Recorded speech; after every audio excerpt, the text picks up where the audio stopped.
Bom, vamos tentar dar um help aí, né? Só para recapitular por esse resuminho aqui, se alguém ainda tem alguma dúvida nisso daqui, do E e do OU, tem um truquezinho rápido e fácil. É só você pegar o E e colocar o acento circunflexo. Então, você vai ter aqui, ó, o símbolo do E. E do OU, para não ficar nenhuma dúvida, é só você pôr uma bolinha na frente, você formou o OU, né? Então, só essa parte aqui já ajuda, porque o OU exclusivo, se tiver, ele já ajuda a identificar também, né? Porque quando tem dois parecidos, você já deduz que um é um OU e o outro é o OU exclusivo. Mas eu acho que colocando acento circunflexo ajuda mais. Agora, na montagem da tabela verdade, se você colocar os dois aqui, e aqui você continua. Quando que o E é verdadeiro? Quando os dois são verdadeiros, então aqui ele vai ser verdadeiro aqui. Por ter um falso aqui e dois falsos aqui, todos os outros são falso.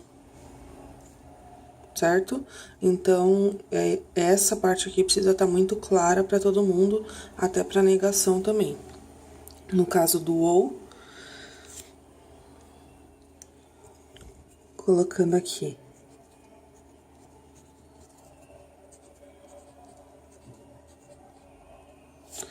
Quando que o OU é verdadeiro? Quando apenas um ou os dois forem verdadeiros. Se ele tiver dois falsos, ele é falso. Aqui, por ele ter um verdadeiro, por ter dois verdadeiros, ele é verdadeiro, porque a condição dele é que pelo menos um seja verdadeiro. Já no ou exclusivo é ao contrário. O ou exclusivo ele já diz, né? Exclusivo, então apenas um é verdadeiro. Então, para o ou exclusivo ser verdadeiro, quando o primeiro for verdadeiro, o segundo tem que ser falso. Se o primeiro for falso, o segundo tem que ser verdadeiro. Até esse exemplo aqui, né? Falou a verdade, não terminamos. Não falou a verdade, terminamos. Então, colocando aqui na tabela verdade de novo.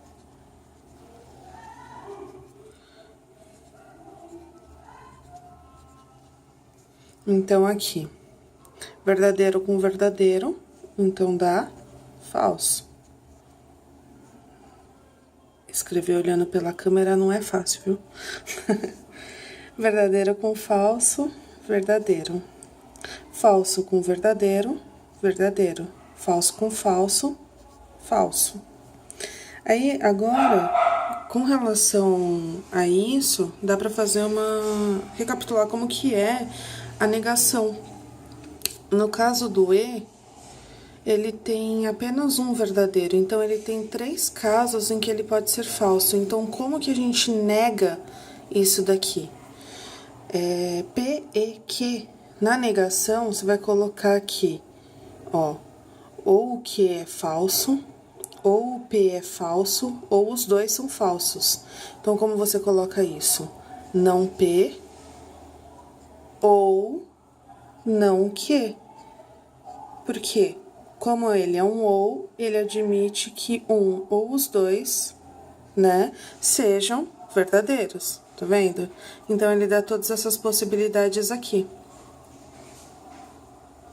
Essa é a lógica para montar isso. Agora, a negação do ou. Como que você diz que o ou é falso? Quando os dois são falsos, certo? Ele tem aqui, ó, o único falso dele é esse. Você vai negar dizendo que os dois são falsos. Então, não P e não Q. Opa, aí. Não P e não Q. Os dois são falsos. Esse é falso e os dois são sentenças verdadeiras por causa do E. Então, essa é a negação dele. Então, não tenta decorar, tipo, o ou vira e, o e vira o. Se você entender isso daqui, quando ele é falso, você consegue fazer todo o processo. Tá? Então, tem nas negações, ele fala justamente isso, ó.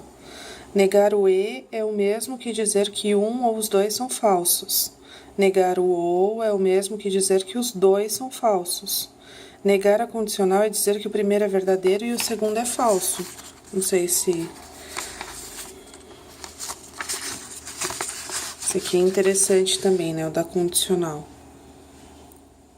Ó, só tem um caso em que ele é falso, que é esse daqui. Quando o primeiro é verdadeiro e o segundo é falso. Porque ele condiciona. Então, com esse exemplo aqui, é muito mais... fácil de entender. Você condiciona alguma coisa, por exemplo, eu só vou se você for. Então, se eu vou, você vai.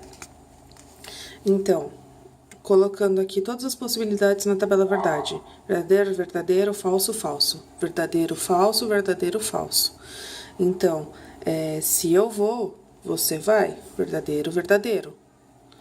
Não, posso não ir e mesmo assim você ir porque você não condicionou nada. Então, falso e verdadeiro, ok. Não vou e você também não vai. Falso e falso, ok. Agora, se eu vou, não tem como você não ir porque eu condicionei isso. Eu disse que só vou se você for. E aqui a gente parte do princípio que a pessoa está sendo sincera, né? Mas o único caso em que a condicional é falsa é esse. Então, a negação da condicional é dizer que o primeiro é verdadeiro e o segundo é falso. Então, tá aqui, ó. Negar a condicional é dizer que o primeiro é verdadeiro e o segundo é falso. Tá? Então, você coloca primeiro verdadeiro e o segundo como falso. Tá? Já na bicondicional, os dois valores são iguais. Então, negar a bicondicional é dizer que os dois valores são diferentes entre si. Ou seja, se o primeiro é verdadeiro, o segundo é falso. Então, você coloca que o P é verdadeiro e o segundo é falso. Ou o Q é verdadeiro e o P é falso. Aqui eu inverti a ordem, né? Então, ficou um pouco confuso, mas dá para entender qual que é a lógica.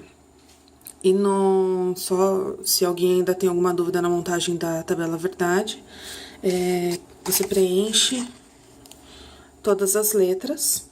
Você preenche na ordem alfabética, né? P, Q, R. Depois você faz a negação e você começa pelo parênteses e depois você termina.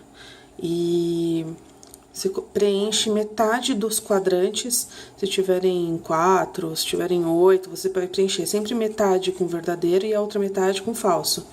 E aí você divide novamente o quadrante. Você dividiu aqui, então você vai pegar esse quadrante e dividir no meio para fazer verdadeiro, falso, verdadeiro, falso.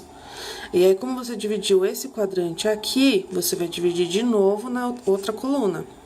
Montando isso, você nega depois o que tiver para negar, como aqui só tinha uma negação, que é o R, então só fiz uma negação. Fiz o que estava dentro do parênteses, que é a condicional, e depois fiz esse. Assim, é só para entender a ordem, porque no modo que ele faz é bem mais fácil, porque você não se confunde. Você vai fazer esse com esse, então você já põe o resultado aqui. Então, não acontece igual aqui, por exemplo, do que com o não R. Então, o que tá aqui, o não R tá aqui. Então, tem essa coluna no meio, pode acabar atrapalhando um pouco. Então, nesse modo que ele faz, é bem mais prático, evita muito erro. Mas precisa entender essa questão, né, de como que é a ordem para poder fazer direitinho. Mas é isso, gente. Eu acho que pegando essa parte muito bem, vocês conseguem se dar bem nos métodos. Porque todos os métodos, né, principalmente tabela verdade, mas enfim, todos eles precisam ter esses conceitos de verdadeiro, falso, quando que é verdadeiro, quando que é falso, ou condicional, tudo isso. Então, se vocês entenderem todo esse começo muito bem, vocês conseguem, tá? E boa sorte para todo mundo.